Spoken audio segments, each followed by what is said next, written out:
Di Desa Lereng, sebuah desa pertanian di Jawa Timur yang dikelilingi sawah dan barisan pohon jati, nama Rani dikenal hampir oleh semua orang.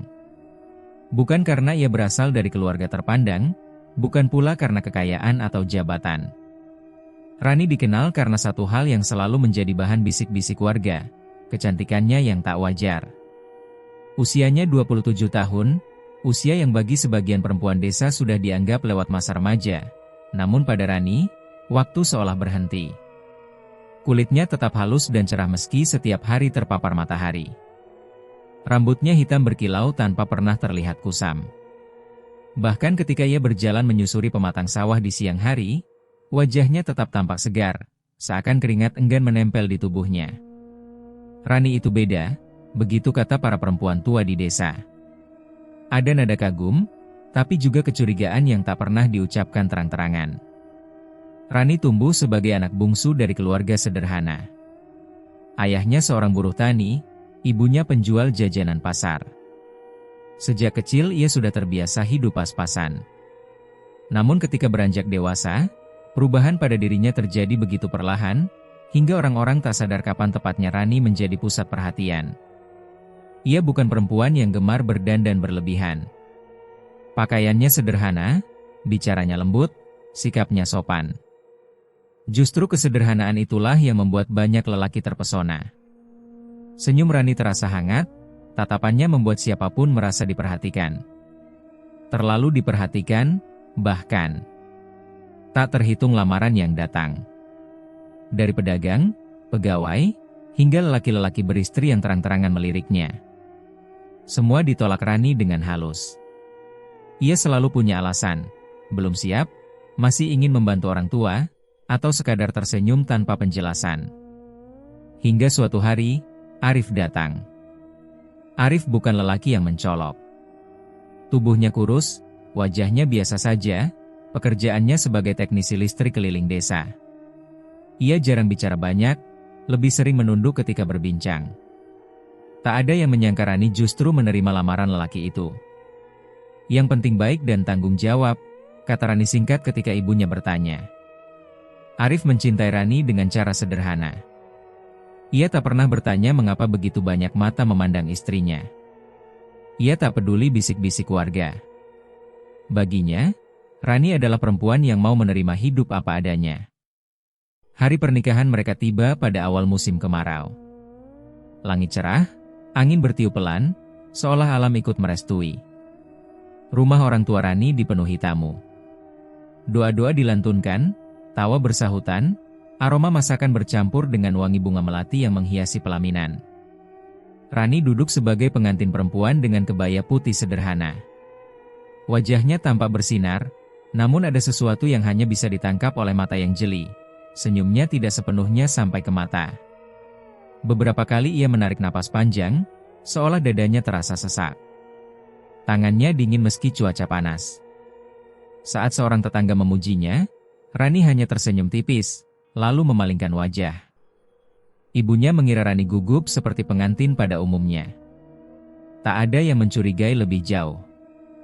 Menjelang malam, setelah tamu pulang dan doa penutup dibacakan, suasana rumah berubah menjadi sunyi. Lampu-lampu temara menyinari kamar pengantin yang telah disiapkan dengan rapi. Spray baru, bunga melati ditebarkan di sudut-sudut ranjang, aroma wangi memenuhi ruangan. Rani berdiri di ambang pintu kamar, menatap ke dalam dengan pandangan kosong. Jantungnya berdegup tak beraturan.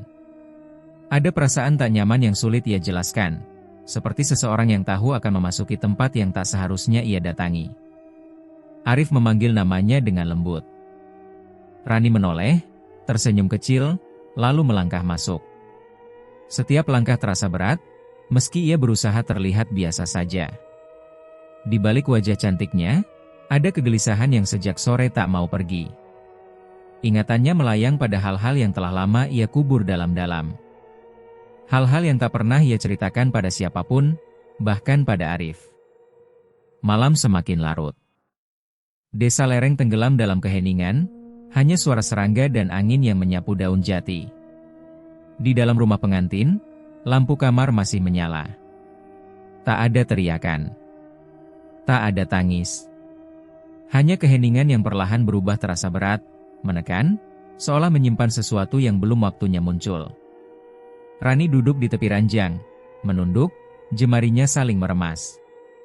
Di wajahnya terlukis kecantikan yang selama ini dikagumi banyak orang, namun juga bayangan ketakutan yang tak pernah mereka lihat. Malam pertama itu seharusnya menjadi awal kebahagiaan. Namun tanpa disadari siapapun, malam itu juga menjadi pintu masuk bagi sesuatu yang selama ini menunggu dengan sabar. Dan Rani telah membawanya masuk. 3 tahun sebelum hari pernikahannya, hidup Rani berada pada titik yang nyaris tak pernah ia ceritakan kepada siapapun. Saat itu, usianya baru 24 tahun, namun hatinya terasa jauh lebih tua. Ia telah terlalu sering merasakan hal yang sama, harapan yang tumbuh, lalu runtuh perlahan tanpa suara. Ia pernah jatuh cinta. Pernah percaya bahwa perasaan tulus cukup untuk membuat seseorang bertahan. Namun setiap kali, kisahnya selalu berakhir serupa. Lelaki yang mendekat padanya akan pergi, entah kembali kepada perempuan lain, entah menghilang tanpa penjelasan. Rani selalu menjadi tempat singgah, bukan tujuan. Orang-orang memujinya cantik, tapi pujian itu justru terasa seperti ejekan. Cantik, tapi tak pernah dipilih. Cantik, tapi selalu ditinggalkan. Setiap malam, Rani sering duduk sendiri di dapur rumah orang tuanya, menatap lampu minyak yang redup. Ia bertanya dalam hati, apa yang salah dengan dirinya?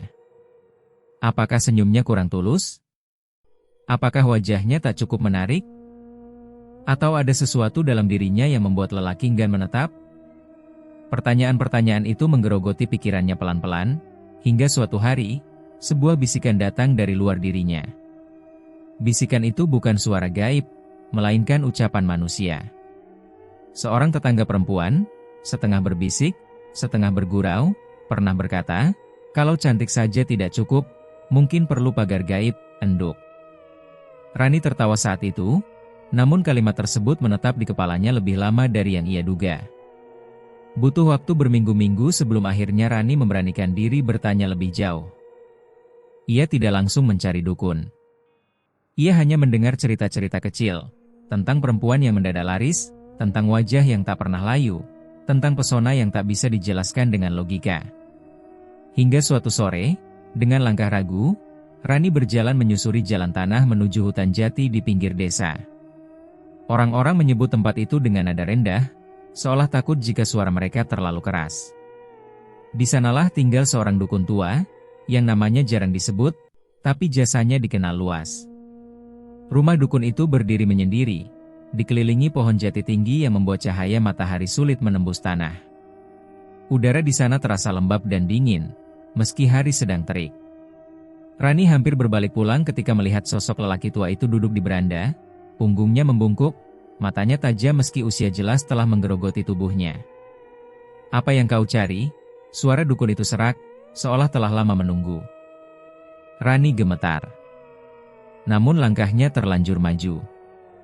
Ia tidak langsung mengutarakan maksudnya. Ia hanya menceritakan hidupnya, tentang kegagalan, tentang rasa sepi, tentang keinginannya untuk dicintai sepenuhnya. Dukun itu mendengarkan tanpa memotong, hanya sesekali mengangguk pelan. Cantikmu sebenarnya sudah cukup, kata dukun itu akhirnya. Tapi kau ingin lebih. Dan lebih itu selalu ada harganya. Rani menunduk. Ia tahu, sejak langkahnya memasuki halaman itu, ia sedang berhadapan dengan sesuatu yang tak sepenuhnya bisa ia kendalikan. Dukun itu menawarkan susuk. Bukan susuk wajah, bukan pula yang ditanam di bibir atau pipi seperti yang sering diceritakan orang. Kalau ingin pesona yang tak luntur, tempatnya harus di bagian yang paling dijaga, ucapnya lirih. Rani tak perlu bertanya lebih jauh untuk mengerti maksudnya. Wajahnya memucat. Nalurinya menolak, namun keputusasanya lebih kuat dari rasa takut. Proses pemasangan susuk dilakukan menjelang maghrib. Tidak ada darah, tidak ada teriakan. Hanya rasa panas yang menjalar dari dalam tubuh Rani, disertai sensasi seperti sesuatu yang ditanam dan dikunci rapat. Ia menggigil, bukan karena sakit, tapi karena perasaan asing yang tiba-tiba memenuhi dirinya. seolah tubuhnya bukan sepenuhnya miliknya lagi. Setelah selesai, dukun itu menatapnya lama, terlalu lama. "Ada syaratnya," katanya pelan. "Susuk ini harus dicabut sebelum kau menikah. Kalau tidak, ia akan menagih apa yang ia beri."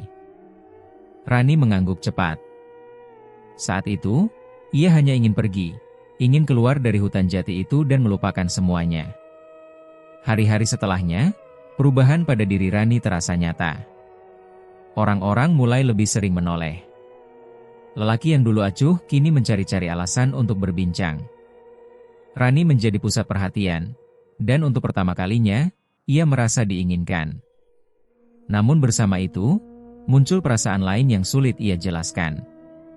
Kadang, saat sendirian, Rani merasa ada yang memperhatikannya dari dalam tubuhnya sendiri. Sensasi hangat yang dulu hanya muncul sesaat kini sesekali datang tanpa sebab. Ia mengabaikannya. Waktu berlalu. Kehidupan berjalan. Rani lupa pada satu hal, janji untuk kembali. Ketika Arif datang melamarnya, kebahagiaan membuat Rani menunda niat mencabut susuk. Ia berpikir, nanti saja. Setelah ini. Setelah itu.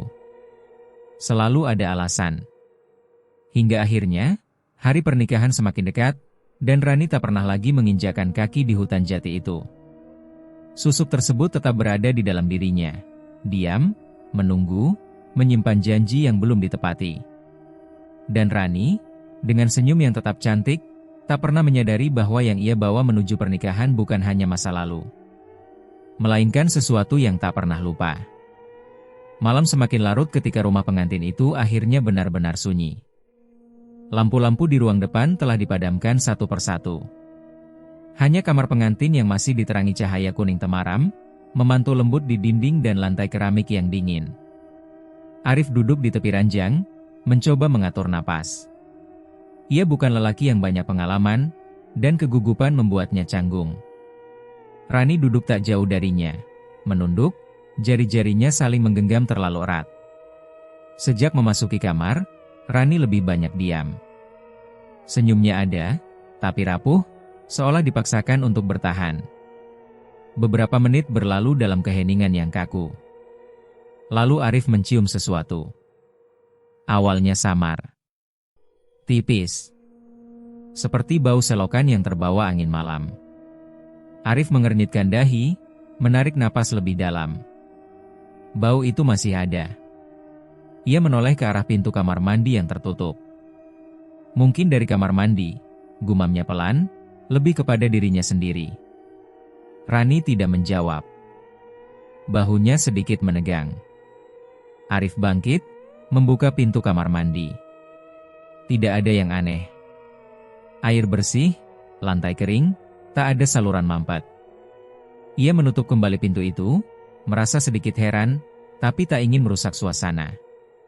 Namun bau itu tak hilang. Justru semakin terasa. Amis. Pekat. Menempel di udara kamar seperti kabut tipis yang perlahan turun. Arif menelan ludah. Bau itu bukan bau kotoran biasa. Ada sesuatu yang membuat perutnya mual, seolah mencium daging yang terlalu lama dibiarkan di udara terbuka. Rani, panggilnya pelan. Rani mengangkat wajah. Matanya terlihat berkaca-kaca, dan di dahinya butiran keringat mulai bermunculan meski udara malam terasa sejuk. Ia menggeleng kecil, seakan ingin menyangkal sesuatu bahkan sebelum Arif sempat bertanya. Bau itu semakin jelas. Tak bisa lagi disalahkan pada lingkungan sekitar. Arif merasakannya berasal dari arah Rani. Jantungnya berdegup lebih cepat. Ia duduk kembali, namun jaraknya kini terasa berbeda. Ada keganjilan yang tak bisa ia pahami dengan logika. Rani menunduk lagi. Napasnya pendek-pendek. Keringat dingin mengalir di pelipis dan lehernya. Ia mencium bau itu juga. Bahkan lebih tajam daripada Arif. Bau itu seolah keluar dari dalam tubuhnya sendiri. Bukan dari pakaian, bukan dari kulit, melainkan dari tempat yang paling ia sembunyikan. Maaf, suaranya gemetar. Arif terdiam. Ia ingin bertanya, ingin menenangkan, tapi kata-kata terasa berat di tenggorokan.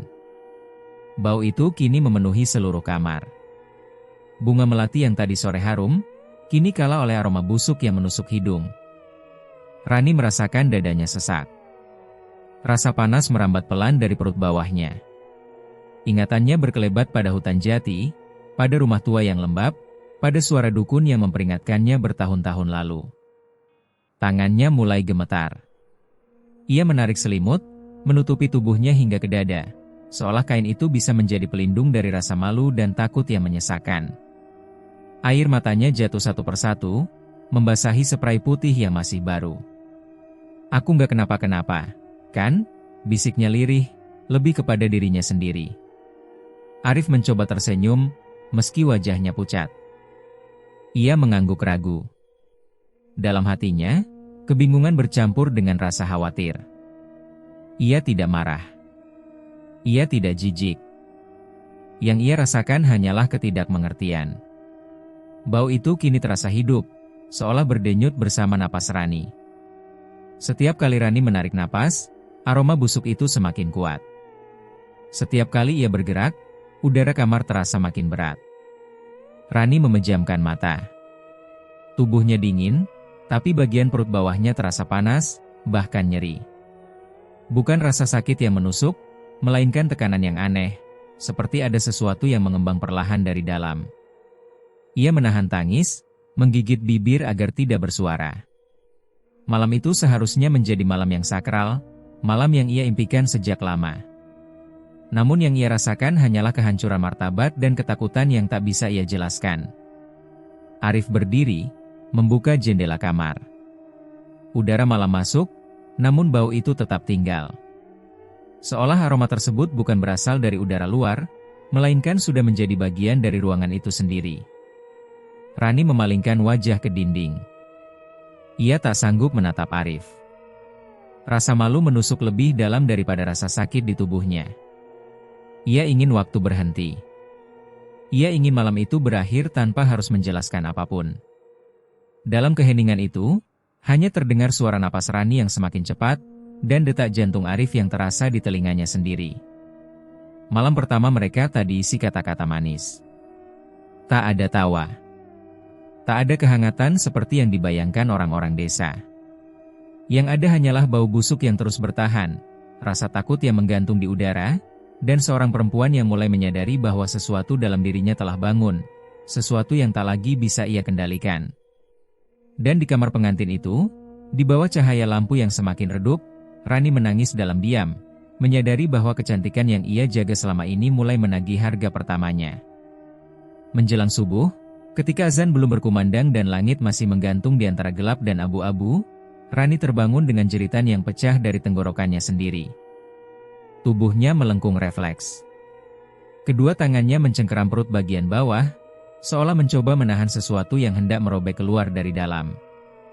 Rasa sakit itu datang tiba-tiba, bukan nyeri biasa, melainkan sensasi tajam yang terasa hidup, seperti bilah pisau yang bergerak, mengiris dari arah yang tak bisa dijangkau. "Arif," suaranya serak, hampir tak terdengar. Arif terlonjak dari duduknya. Sejak bau busuk itu muncul, ia tak benar-benar tidur. Ia mendekat dengan panik, wajahnya pucat melihat Rani yang kini berkeringat hebat. Rambut Rani basah, menempel di keningnya. Napasnya terengah, matanya terbuka lebar menatap kosong ke langit-langit kamar. "Sakit?" Rani terisak. Ada yang salah. Rasa panas di perutnya kini berubah menjadi nyeri berdenyut. Ia merasa ada sesuatu di dalam dirinya yang bergerak perlahan, bergeser, mencakar dinding-dinding tubuhnya sendiri. Sensasi itu membuat kakinya gemetar, jari-jarinya kaku mencengkeram spray. Arif memanggil nama Rani berulang kali, mencoba menenangkannya, namun kata-kata tak lagi cukup. Bau busuk yang sejak tadi menggantung kini bercampur dengan aroma lain, lebih pekat, lebih menyesakkan, membuat dadanya ikut terasa sesak. Rani menjerit lagi. Kali ini lebih keras. Cermin besar di dinding kamar tiba-tiba bergetar. Sebuah garis tipis muncul di permukaannya, menjalar perlahan seperti urat pecah. Arif menoleh dengan mata membelalak, jantungnya berdegup kencang.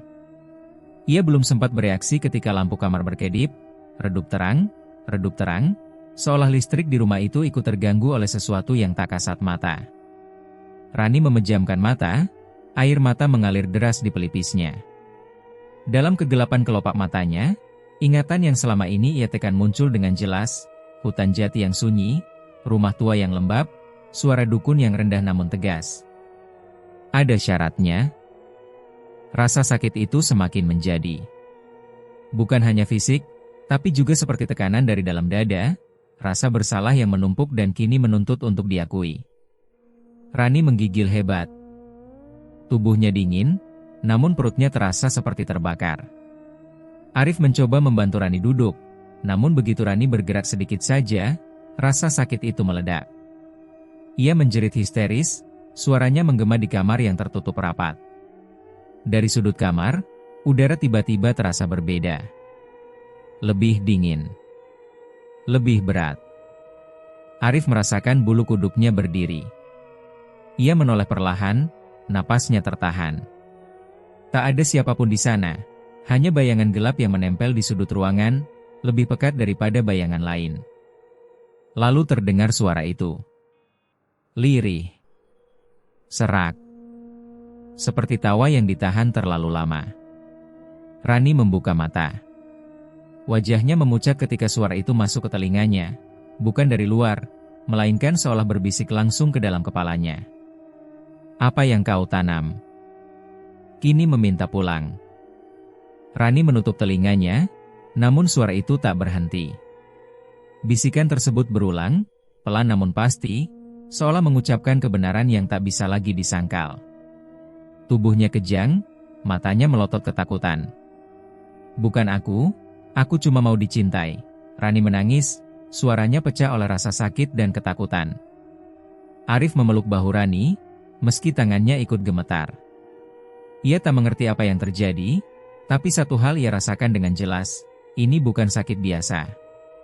Ini bukan sesuatu yang bisa dijelaskan dengan nalar. Cermin di dinding kembali bergetar. Retakan tadi melebar, memantulkan bayangan Rani yang terdistorsi. Wajah cantik itu kini terlihat asing, seolah bukan miliknya sendiri. Lampu berkedip semakin cepat, lalu berhenti sejenak, meninggalkan kamar dalam cahaya redup yang tak menenangkan. Rani terengah. Napasnya pendek-pendek, seperti orang yang baru saja ditarik dari air. Ia merasakan tekanan kuat dari dalam tubuhnya, seperti ada sesuatu yang mencoba bergerak naik, mencari jalan keluar. Ketakutan yang selama ini ia pendam kini memuncak. Ia tahu, tanpa perlu dijelaskan, bahwa rasa sakit ini bukan datang tiba-tiba. Ini adalah akibat dari sesuatu yang pernah ia tanam, sesuatu yang ia biarkan tinggal terlalu lama. Arif memanggil nama Rani lagi, suaranya hampir putus oleh kepanikan. Ia ingin berteriak minta tolong, tapi rumah itu sepi. Desa masih tertidur. Dunia seolah mengecil, menyisakan kamar pengantin yang kini terasa seperti ruang tertutup tanpa jalan keluar. Bisikan itu menghilang perlahan, digantikan keheningan yang lebih menakutkan.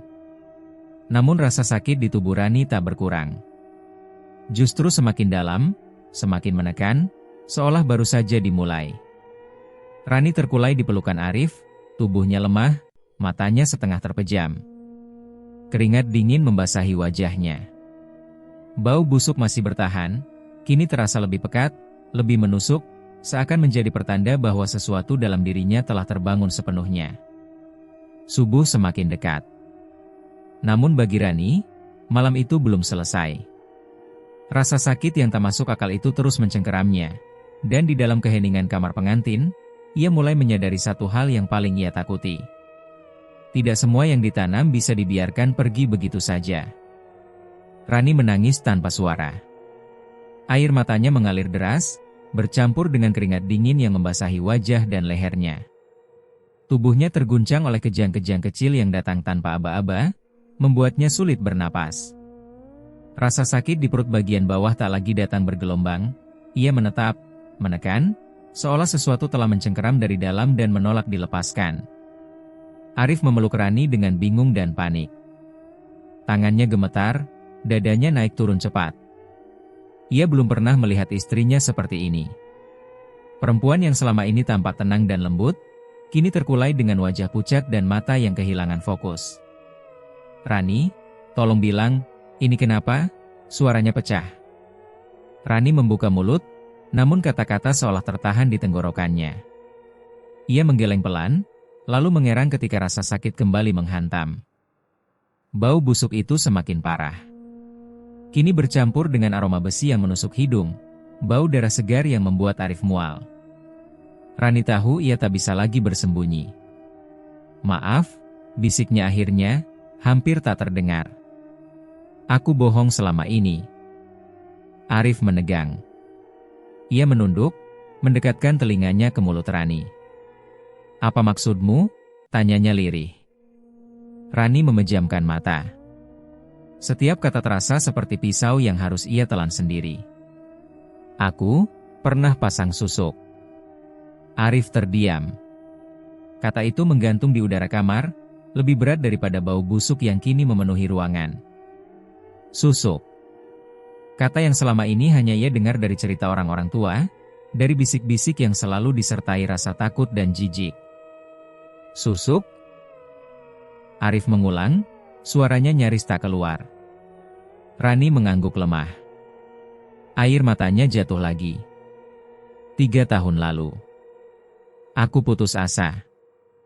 Aku capek ditinggal. Aku cuma mau ada yang milih aku. Arif mundur setengah langkah, wajahnya memucat. Ia tidak berteriak. Ia tidak memarahi. Yang ada hanya kebingungan yang perlahan berubah menjadi ketakutan. Pikirannya berputar, mencoba memahami kenyataan yang baru saja diungkapkan istrinya di tengah penderitaan seperti ini. "Kamu, ke siapa?" tanya Arif akhirnya. "Dukun di hutan jati," jawab Rani tersengal. "Dia bilang, harus dicabut sebelum menikah. Tapi aku nggak balik." "Aku pikir, nggak apa-apa." Kata-kata itu seperti palu yang menghantam kesadaran Arif. Ia menutup mulut dengan tangan, napasnya tercekat. Marah? Ia belum sempat merasakannya. Takut? Itu yang kini menguasai dadanya. Rani menjerit lagi. Tubuhnya melengkung, kakinya menendang tanpa sadar.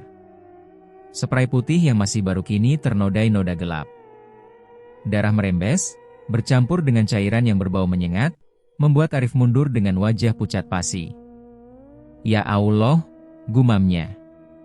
Tanpa pikir panjang, Arif meraih ponselnya. Tangannya gemetar saat mencoba menghubungi siapapun yang ia kenal. Tetua desa, orang pintar, siapa saja. Namun sinyal menghilang. Layar ponsel hanya menunjukkan satu garis yang berkedip lemah, lalu mati. Di luar, hujan turun tiba-tiba. Deras. Membentur atap seng dan tanah halaman dengan suara gaduh yang menenggelamkan segalanya. Angin kencang membuat jendela bergetar, tirai tipis berkibar liar. Arif membuka pintu depan, berharap bisa berlari ke rumah tetangga. Namun begitu pintu terbuka, air hujan langsung menerpa wajahnya. Jalan tanah di depan rumah telah berubah menjadi aliran lumpur. Jauh di ujung, ia bisa melihat genangan besar, jalan desa terputus. Arif kembali ke kamar dengan langkah tergesa, basah kuyup, napasnya terengah. Rani kini terbaring dengan mata terbuka lebar, menatap langit-langit kamar tanpa berkedip. Bola matanya bergerak cepat, seolah mengikuti sesuatu yang tak bisa Arif lihat. "Rani, lihat aku," pinta Arif sambil menggenggam tangan istrinya yang dingin. Rani menggerakkan bibirnya, namun yang keluar hanya erangan pelan. Bau busuk ini begitu pekat hingga terasa menempel di kulit. Darah terus mengalir, membasahi kasur pengantin yang seharusnya menjadi simbol kebahagiaan. Tubuh Rani kembali kejang. Kali ini lebih kuat. Punggungnya melengkung tinggi, rahangnya mengatup keras, membuat giginya bergemertak. Arif menahan tubuhnya dengan panik, takut Rani melukai dirinya sendiri. Aku salah, Rani terisak di sela kejang. Aku nggak tahu bakal begini. Arif merasakan air matanya sendiri jatuh. Ia memeluk Rani, meski bau busuk dan darah membuat perutnya bergejolak. Dalam benaknya, ia mencoba mengingat doa-doa pendek yang pernah ia hafal. Bibirnya bergerak, melafalkan ayat-ayat dengan suara bergetar. Namun rasa takut itu terlalu nyata. Lampu kamar kembali berkedip, kali ini lebih lama. Bayangan di dinding bergerak tak wajar, memanjang lalu menyusut. Arif menutup mata, menahan gemetar yang menjalar ke seluruh tubuhnya. Rani menjerit sekali lagi, lebih keras dari sebelumnya. Matanya melotot, putihnya terlihat jelas. Napasnya tersengal, seperti orang yang sedang tenggelam dan kehabisan udara. Arif, bisiknya nyaris tak terdengar. Kalau aku kenapa-kenapa, maafkan aku. Jangan ngomong begitu, Arif membentak pelan, hampir menangis. Kamu gak akan kenapa-kenapa. Kita cari bantuan. Namun bahkan saat kata-kata itu keluar, Arif tahu betapa rapuhnya harapan tersebut. Hujan di luar semakin deras. Desa terisolasi. Dan di dalam kamar pengantin itu, bau busuk dan darah menjadi saksi bisu bahwa sesuatu telah melampaui batas manusia. Rani terdiam sejenak. Kejangnya mereda, digantikan napas berat yang terputus-putus. Matanya masih terbuka, menatap kosong ke langit-langit kamar, seolah melihat sesuatu yang tak terlihat oleh Arif. Malam belum berakhir.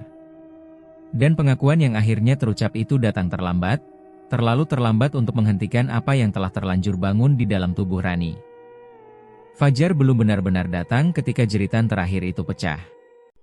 Bukan jeritan panjang, melainkan suara terputus yang keluar dari tenggorokan Rani seperti udara yang dipaksa keluar dari paru-paru yang telah remuk.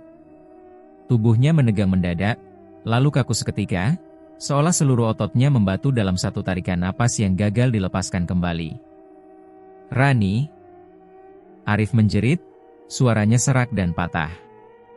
Ia memeluk tubuh istrinya yang kini terasa jauh lebih berat, dingin, dan asing. Wajah Rani membiru perlahan, dimulai dari bibir, menjalar ke pipi, hingga kelopak mata yang masih terbuka setengah.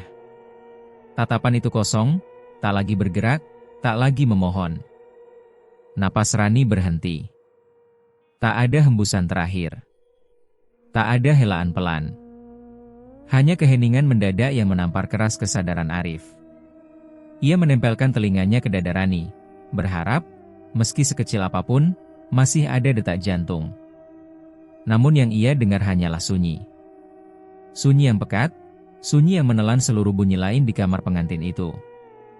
Bangun, Ran, tolong, bisik Arif, hampir tak bersuara. Ia mengguncang tubuh Rani perlahan, lalu semakin keras ketika kepanikan menguasainya. Namun tubuh itu tetap kaku, tak merespons. Kulitnya dingin dan lembab, seolah panas dan nyeri yang tadi menggerogoti telah meninggalkannya sepenuhnya. Bau busuk ini mencapai puncaknya. Aroma amis dan anyir bercampur menjadi satu, memenuhi kamar, merembes keluar hingga ruang tengah rumah. Bau itu menempel di dinding, di tirai, di pakaian Arif. Ia menutup hidung dan mulut dengan tangan, namun tetap merasa mual. Bau itu bukan sekadar bau kematian, melainkan sesuatu yang lebih tua, lebih dalam, seperti sesuatu yang telah lama terperangkap dan akhirnya dilepaskan. Kasur pengantin yang semalam masih putih dan wangi melati kini berubah. Spray di bawah tubuh Rani menghitam, bukan hanya oleh darah yang mengering, tetapi oleh noda gelap yang menjalar tak beraturan, seolah kain itu membusuk bersama tubuh yang terbaring di atasnya. Bunga melati yang ditebarkan kini layu, warnanya kusam, sebagian menghitam di ujung-ujung kelopaknya. Arif terduduk di lantai, punggungnya bersandar keranjang. Kepalanya berdenyut, dadanya terasa kosong. Ia ingin berteriak, namun suaranya tak keluar. Tangisnya pecah tanpa suara, air mata mengalir tanpa ia sadari. Tak lama kemudian, suara langkah kaki terdengar dari luar. Hujan mulai reda, menyisakan gerimis tipis. Tetangga-tetangga yang sejak tadi curiga karena lampu rumah pengantin menyala semalaman akhirnya berdatangan. Pintu dibuka. Satu persatu orang masuk, lalu berhenti mendadak. Sebagian menutup mulut. sebagian memalingkan wajah. Bau itu menyambut mereka lebih dulu, membuat beberapa orang terpaksa mundur. Seorang perempuan tua beristighfar pelan, matanya membelalak menatap tubuh Rani yang terbujur kaku di atas kasur. Innalillahi, suara itu bergetar. Tak ada yang berani mendekat terlalu dekat. Mereka berdiri di ambang pintu kamar, seolah ada batas tak kasat mata yang menahan langkah mereka. Kasur pengantin itu kini tampak seperti altar kematian, sunyi, kotor, dan menakutkan. Arif berdiri terpaku, matanya merah dan kosong. Ketika seseorang bertanya apa yang terjadi, ia hanya menggeleng pelan. Kata-kata terasa tak berguna. Bagaimana ia menjelaskan sesuatu yang bahkan ia sendiri tak sepenuhnya mengerti? Seorang tetua desa akhirnya memberanikan diri masuk. Ia menatap Rani lama, terlalu lama, lalu menutupkan kain ke wajah perempuan itu dengan tangan gemetar. Ini bukan kematian biasa, gumamnya pelan. Jenazah Rani dipindahkan dengan hati-hati. Namun bau anyir itu tak ikut pergi.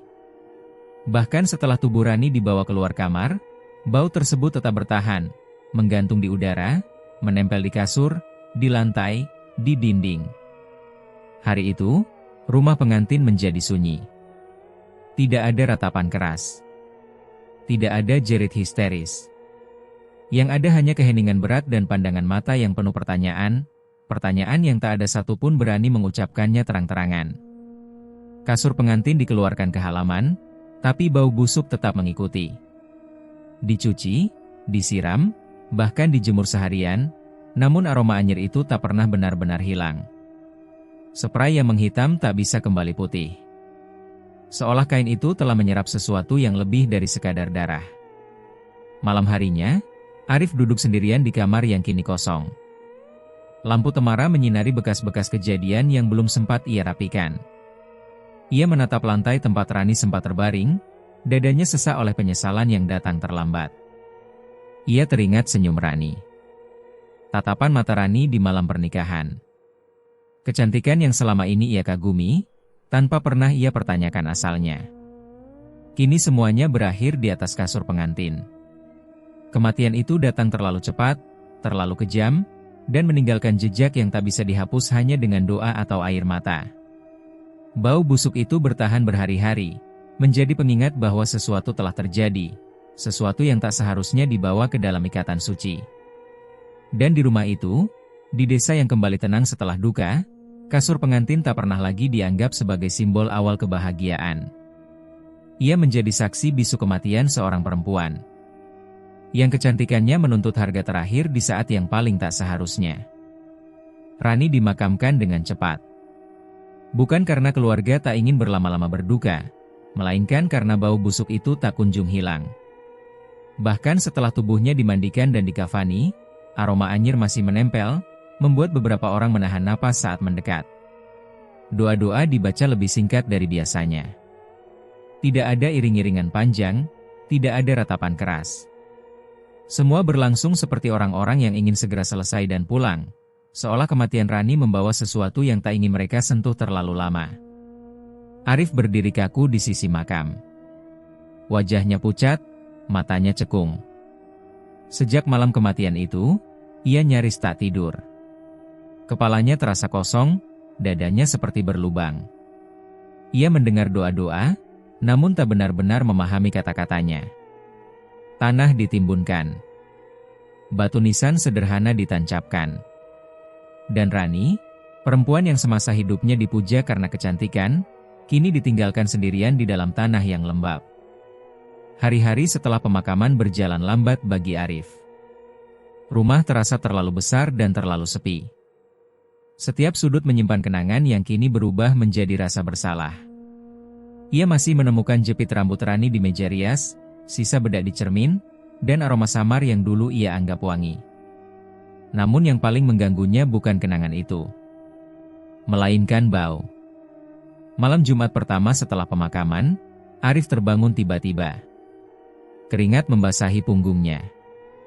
Jantungnya berdetak cepat. Udara kamar terasa berat, dingin, dan amis. Bau itu Sama persis seperti malam kematian Rani. Arif duduk tegak, napasnya tertahan. Kamar itu kosong. Kasur pengantin telah lama dikeluarkan dan disimpan di gudang belakang, dibungkus terpal. Namun bau itu tetap datang, pelan-pelan memenuhi ruangan, seolah menyusup dari celah-celah dinding. Arif menyalakan lampu. Tak ada apa-apa. Namun bau itu bertahan, membuat perutnya mual dan tenggorokannya kering. Sejak malam itu, bau tersebut selalu datang setiap malam Jumat. Tak pernah lebih cepat. Tak pernah terlambat. Arif mencoba mengabaikannya. Ia membaca doa, menyalakan lampu sepanjang malam, bahkan tidur di ruang tamu. Namun bau itu selalu mengikuti. Kadang samar, kadang pekat. Selalu sama. Selalu mengingatkannya pada Rani yang terbaring kaku di atas kasur pengantin. Ia mulai bermimpi. Dalam mimpinya, Rani berdiri di ambang pintu kamar. Wajahnya masih cantik dari jauh, namun ketika mendekat, kulitnya terlihat kusam dan retak. Matanya cekung, bibirnya membiru. Dari tubuhnya tercium bau busuk yang menusuk. Arif, suara Rani serak, seperti berasal dari tenggorokan yang dipenuhi tanah. Aku nggak ikut pergi. Arif terbangun dengan napas tersengal, tubuhnya gemetar. Desas-desus mulai menyebar di desa. Tentang bau aneh yang tercium dari rumah Arif setiap malam Jumat. Tentang lampu yang sering menyala hingga subuh. Tentang Arif yang semakin pendiam dan kurus. Kasur pengantin menjadi bahan pembicaraan tersendiri. Beberapa orang mencoba menawarnya, hanya untuk dibuang atau dijual murah. Namun setiap orang yang nekat membawanya pulang selalu mengembalikannya keesokan hari. Mereka bermimpi. Mimpi yang sama. Rani datang di tengah tidur, duduk di tepi kasur dengan rambut terurai. Wajahnya rusak, seperti membusuk perlahan. Dari mulutnya keluar bisikan yang tak pernah berubah. Cantik itu titipan, tapi susuk menagih nyawa. Tak ada yang berani menyentuh kasur itu lagi. Akhirnya, kasur pengantin dibakar di ujung desa. Api menyala tinggi, namun bau anyir justru semakin pekat saat kasur itu dilalap. Bahkan setelah menjadi abu, bau itu masih tercium beberapa hari. Arif menyaksikan semuanya dari kejauhan. Wajahnya datar, matanya kosong. Ia tahu, yang dibakar bukanlah sumber kutukan. Hanya sisa-sisa. Yang sebenarnya tinggal, ada di tempat lain. Suatu malam, Arif memberanikan diri datang ke makam Rani. Ia duduk di tanah yang masih gembur, menunduk, dan menangis tanpa suara. Ia memohon maaf. Memohon agar Rani pergi dengan tenang. Memohon agar bau itu berhenti. Angin berembus pelan. Dan untuk sesaat, Arif mencium bau yang sama, amis, busuk, dan dingin, bercampur dengan aroma tanah basah. Ia pulang dengan langkah gontai, menyadari satu hal yang tak pernah terlintas sebelumnya. Tidak semua kesalahan selesai dengan kematian. Sejak kejadian itu, warga desa lereng memegang satu kepercayaan yang tak pernah tertulis, namun selalu diingatkan dari mulut ke mulut. Susuk yang dipakai untuk memikat. Jika dibawa ke pernikahan, bukan hanya merusak ikatan, tetapi menjemput kematian. Dan setiap malam Jumat, ketika angin membawa aroma tak sedap yang entah datang dari mana, orang-orang akan menutup jendela rapat-rapat. Takut. Takut mencium bau yang sama seperti yang dulu memenuhi kamar pengantin Rani. Karena mereka tahu, ada kutukan yang tak ikut dikubur.